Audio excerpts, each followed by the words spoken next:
Nawatakia wote watu wa Mungu heri ya mwaka mpya wa mwaka 2026. Ni kwamba Mungu anayetuneemisha kuiona siku ya leo, mwezi wa kwanza, tariki 1 wa mwaka wa 2026. Ni kwamba ahimidiwe, ahimidiwe, ahimidiwe.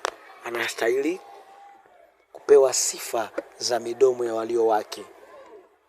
Basi mahali ulipo na wewe usikose neno ya shukrani kwa Mungu ambaye anayetuneemisha, anayetubadilishia, anayetuwekea machozi ya uchungu ikawa machozi ya furaha, anayetubadilishia kicheko cha kuonewa na kudharauliwa kikawa kicheko cha heshima.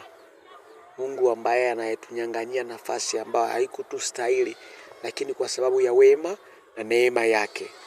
Kwa sababu ya hiyo usingelikata tamaa. Kile ambacho ulishindwa kufanya mwaka jana, mwaka huu wa 2026 utakifanya kwa jina la Yesu Kristo.